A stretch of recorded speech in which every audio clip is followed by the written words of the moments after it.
Americans coming over here being nasty, doing nasty things, and being bad to the locals. Now, let me flip the script, okay? Let's talk about the fact that we get abused over here too. The thing about Ghana is stop crying victim. Stop crying victim, because y'all cheat us out of a lot of stuff.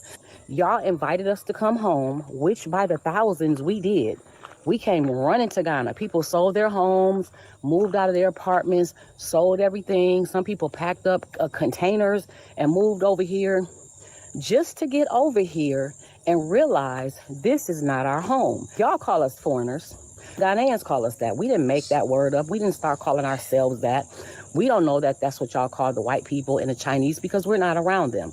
But we know that that's what y'all call us. I ain't never heard the word before, Toby, till I came to Ghana. Okay. Y'all invite us home. Let's talk about what y'all do to us. Starting from the fucking before we get to the airport, we got to have a visa that we pay for to even enter our home. We pay all this money for passports and visas to get here.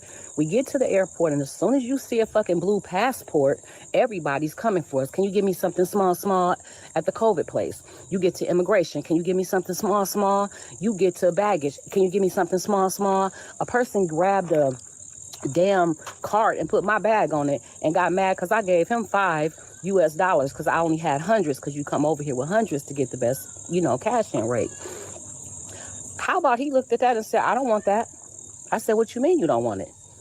I said, I want to know, what did you expect me to give you? He said, $10. I said, so you want me to give you over 100 CDs for picking up a bag, putting it in a cart?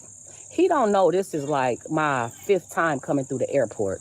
I have never seen nowhere in any country or state where people have openly, it says $60 for foreigners, $30 for locals, okay? You go to Cocoon Park, and I don't remember the price. Let's say $200 for foreigners, because that's what y'all call us, $40 for locals.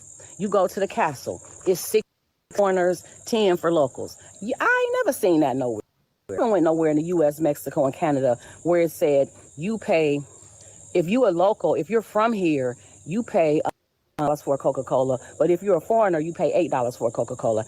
I ain't never seen that nowhere except Ghana. Nobody in the airport has ever asked me for no money for nothing. I have only seen that in Ghana. Now let's talk about the fact that y'all welcomed us home and how this process looks to me. According to y'all, the ones of us that were stolen, so let's talk about the process of coming home.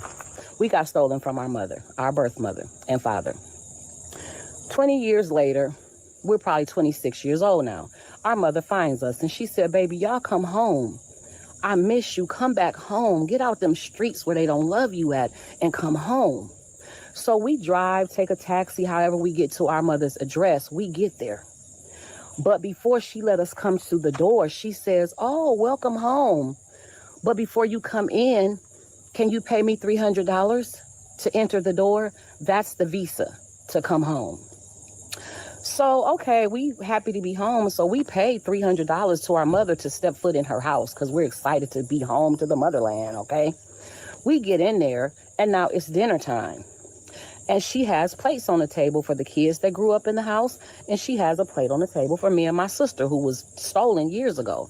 And she says, oh, my daughters, because you didn't grow up here, my children get to eat free that grew up here. But because you were stolen and you're just coming back, I have to charge you $20 for a plate.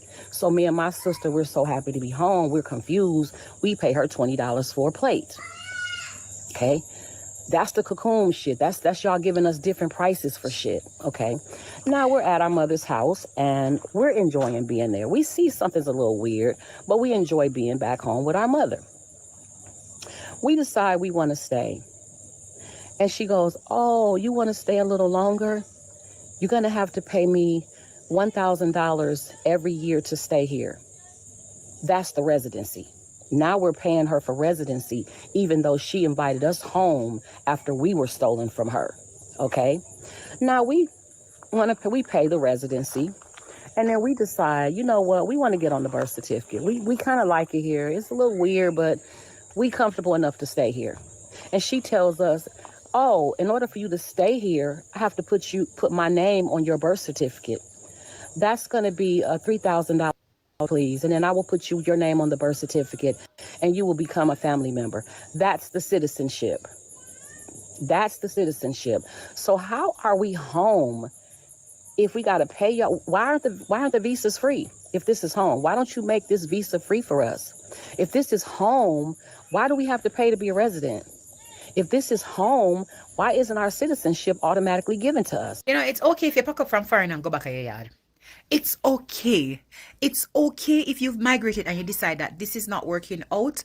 I am going back to Jamaica.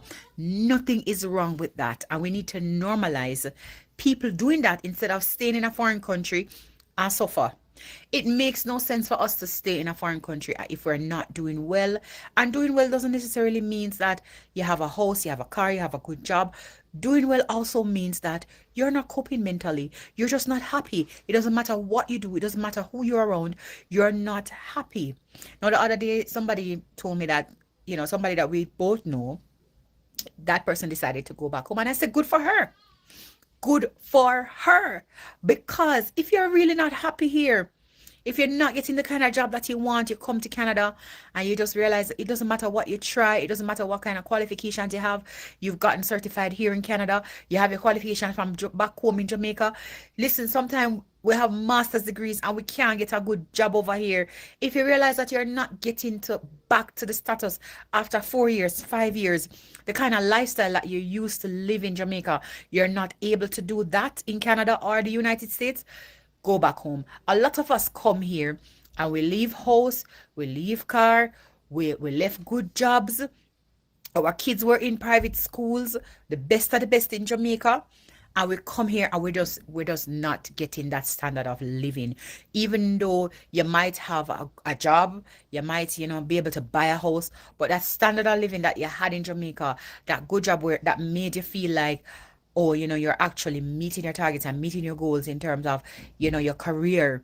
You have to start all over from scratch. And sometimes even after 4 or 5 years, you're still not there. Let's normalize saying, you know what? There's no shame in it. I'm going to pack up and I'm going to go back to my home country because this is not working out. It's okay. There's no shame in it. Pack up and just go back home. Nothing wrong with it.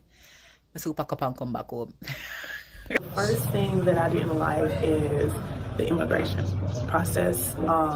When I went to Tanzania, I already imprinted it in my brain that you're allowed to, from the research that I've done, that you're allowed to have 3 months there and then get extensions, which is a 30-day extension. It's supposed to be 2 30-day extensions for free. But once I got to the immigration, they had us wait there for 5 hours after telling us they could give us that time period, and we only got 2 weeks. After waiting 5 hours, we got a 2-week extension. So I had to maneuver myself from there, and it was just not pretty for me. I left the immigration office like literally in tears because I was just like, it's just this, I pick up on vibrations and energy, and it's just like the immigration people just felt like they don't want me here. For whatever reason, whatever judgment they had of me, I don't think they want us as expats there. And that's just the honest truth, you guys. Like, they were laughing at me while I was crying. Like, it was just not funny. Maybe it was just the immigration officers that I dealt with, but it was just like, oh, okay, yeah. So that was like one of the first negative experiences for me there. But yeah, I thought I could, stay there a little bit longer just to feel it out. Now, let me tell you guys, I never, ever, ever had I had no expectations with coming to Africa. Like I told you guys, I had plans to move to Ghana. They changed their rules. I don't like how their president moves. So I decided to come over to go to Tanzania.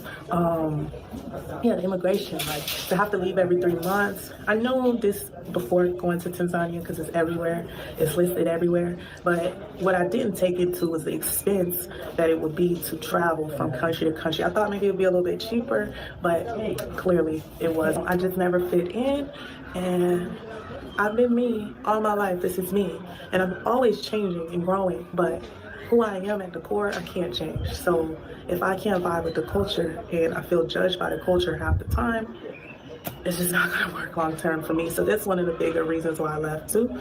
Most of the expats were couples or males. So I met a guy, he was there from Europe. He had a business in Europe, but he lived in Atlanta. He's from Atlanta. I was like, oh, hey, what's up? Come to find out, like, he was like bragging about how, he can get certain favors from a girl in the community for little to nothing. And I don't mean sexual favors, but he was just bragging. And that's what he kind of like hinted at, but I didn't want to assume. But, like, I think guys sometimes come to exploit white and black guys come there to exploit the community if they know like they can get a lot for little to nothing, from whether it's company, sex, whatever, like they know this. So they go there to sometimes exploit. So being that I met some cool expats that were males too. That right there was like a big I don't fit, but I want to connect with like-minded people, and I also want to connect with the African culture and the African people, but because there was that language barrier, I couldn't connect with any of the Tanzanian people, and I'm sure that stopped me from meeting a bunch of good people, but I couldn't connect. So this was like a thing for me that I was just like, dang. Like it sucks. This is a bummer. It took a lot of effort coming to Africa, but I was just like, I just don't see myself happy here. I'm not happy. So I didn't know, like, in my mind, I'm like, once I didn't feel welcome, I'm like, when can I escape? Because if you don't feel connected with the people, it's just like, what in the world am I doing here? Like, I vibe with a few Tanzanian people, the ones who spoke English, and I didn't vibe with any of the Diasporans, actually, not for long. So, that's just what it is. African Americans leaving Africa right now.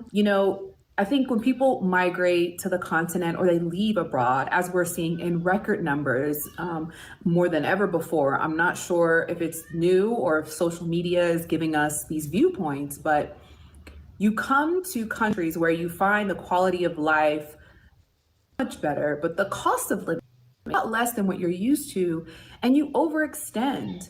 You purchase a house or you get an apartment in the most luxurious part of the country. You're dining out every day, multiple times a day. You've got a driver, you're doing all of these things. And while these things can still be relatively affordable, what I see for the most part is people just doing the most, like getting the most luxurious car, the most luxurious home, the most luxurious furnishings, and essentially they can't afford to not do the work that they were doing in the US to now sustain the life that they've created on the continent. And so, when I first arrived to the continent, I wouldn't say made those mistakes. I have lived, had money, lost money, lost it. So I knew how to live pretty frugally. But I do recommend that when you do migrate, that you enjoy that experience for the short term. And that's like 30 days, celebrate yourself.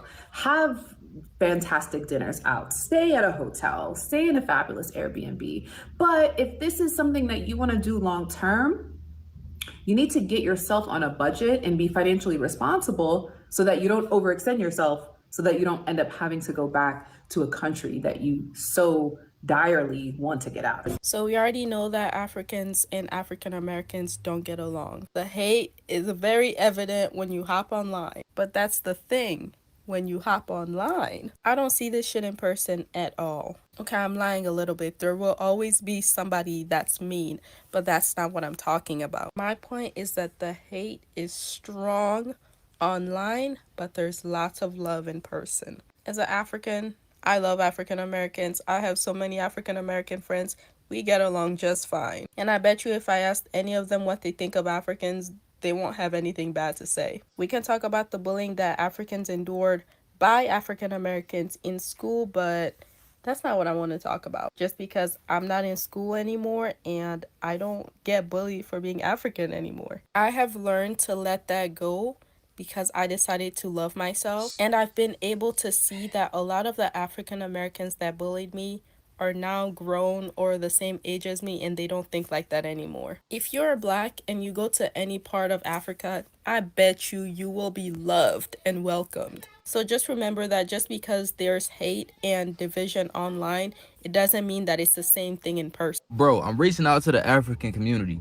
Why don't y'all like us? Because when I be at work and I be trying to talk to the African people, it always seemed like they be like looking at me funny or side-eyeing me. And at first I was thinking maybe they just don't understand me that well. Maybe they're not well acquainted with the way we speak or something. I don't know. But somebody brought it to my attention that they just don't like African American people. And I didn't believe it at first. But then I started noticing certain little things. One of my coworkers was like, if you notice, they always cool with the white people. They love white people. I'm like, no, I don't think it's that. Like, there's no way they like white people more than they like us. That don't even make sense. I'll never forget. I was walking down this long pathway at my job. It's like a long pathway. And I see somebody just running this way like super, super fast. And it was an African. And I'm sitting there watching this, and she's a beautiful African lady, like super beautiful. Like, but she running this way. I'm looking like, what's she running from? It's a white dude behind her chasing her, and they both just laughing and giggling. I'm like, ain't that the same girl I was just trying to talk to yesterday, and she act like she couldn't understand nothing I was saying? How she having so much fun talking to this white man, but she can't be cool with me? Like, that's insane. Like, why don't y'all like us? Like, what is it that y'all don't like about us? I thought we was cool. And then as time went on, more and more, like, down the line, I'm starting to peep, like, this is a reoccurring pattern. Like, it keep on happening. I'm starting to peep that ain't no Africans trying to talk to me. They all act funny towards me, but they do be messing with the white people. And I'm like, bro, that's a real thing? Like, I used to hear people say it, but I didn't really believe it. Like, I'm not the type of person that just hear something and just believe it automatically. Like, I got to see for myself. And once I really seen it, like, this same African lady I was just trying to talk to yesterday, not being flirtatious, not being weird or nothing, like regular conversation, just trying to, you know what I mean, help make the day go by, like, not even saying nothing bad or nothing. This same lady who wouldn't even give me a conversation was being chased down by a white man, laughing and giggling. I couldn't believe it. Why don't y'all like us? I understand we're a little bit Americanized and everything like that, and we're a little bit brainwashed, and, you know, we can be ignorant at times, but every African American is not like that. I don't like to see myself as an ignorant person who runs around starting I don't do that. You know what I mean? I don't do that at all. So I don't understand. It's very frustrating. I don't even want to talk about it no more. But hey, have y'all ever experienced that? Hello guys, welcome back to Tasty Reaction once more. Tasty Reaction is my name. Kindly, if you are watching this video for the first time, make sure you subscribe, like, share and comment. So guys, in today's video is about Black America and Jamaica. Black America and Jamaica are now forced to leave Africa after arrival from United States. We know that United States, when Donald Trump came in power, the first thing he did, he he deported all immigrants back to their countries. So after these people have now come back to Africa, so-called the motherland, as all know that Africa is the home of motherland, the home of black people. So after they have arrived in Africa, the situation is now getting worse. Now they have decided to go away in Africa. They have decided to go back to Jamaica. As we know that Jamaica is the safe place for all people because of what? Because of the security and because of the unity that the Jamaica have. And this is some of the reasons that have made these people to migrate from Africa. Number one is about corruption. You find that a lot of corruption in Africa is the dominant area, and these people, they have come in a country and corruption have started. They have been paying a lot of money through corruption. These have made life being better. If now in Africa, when you are looking for the job, the first thing you did is they must ask you for a money, and this is a corruption. If somebody have a job, you must give me money so that he or she can give you a job. That is a corruption. So those people, when they come to Africa, they wanted looking for a job, but they find that looking at job, the people, they demanded a lot of money, a lot of corruption, so that they can be given a job, and these have made them to migrate and also move away from Africa because of this habit of job. Another thing is discrimination. is we African, we are so discriminated to others people. We don't love each other people like what Chinese and Indians are doing. We live in disunity. So when these people came in Africa, we have had somebody's crying that when you go to school, people are being separated.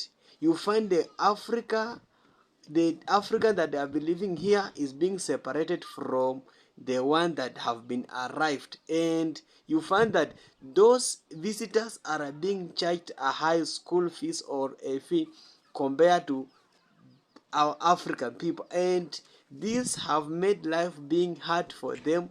They can't afford paying school fees because they were chased away from deported away from United States. So this has made our life their life being hard, their life being miserable, and now they have decided that even though Africa is the motherland of black people, but our freedom is being violated by these people. So it's better, guys, we go away in Jamaica, because Jamaica now being the safe place. Jamaica are really crying because of this discrimination. Another thing is about peace, insecurity. Now a lot of insecurity is now appearing in Africa. When you go to Congo, a lot of insecurity is there. When you go to Sudan, Somalia, a lot of security is being a problem in those countries. So that has made our life being hard. They can't walk in, they walk in fears. You can't sit in good tomorrow because these people can kill you each and every time. And this is the stabilization of the economy of the country. So they have decided that for better security they must move away from Africa, because the situation is not good. And this thing of insecurity in Africa and Caribbean is being sponsored by these Western countries. This West country is the one that is sponsoring the insecurity in Africa, because we don't have any gun supply in Africa. But you find that a lot of guns are being supplied to many countries. Many gangs are now happening. They have a lot of guns. So these have made life being hard for these our brothers, and life has now been hard, and they have now said that it's better they look another place. Though Trump has deported them, they can't go back to America once more, but they are looking for another option, because life has been now being hard. Because in any sector security is matters a lot. You can't survive without any security. Security is the matters alive in terms of your life is better. So those are the things that have made a lot of people now moving away from Africa, and they have really crying. You have seen a lot of people crying that they don't like Africans. Africa don't like Africans. Guys, as I conclude, let's be united as we as Africa. Let's be like Chinese. Let's be like Indians. Asians love each other. Wherever you go, you find a Chinese. Love each other. Let's have that unity. Let's have that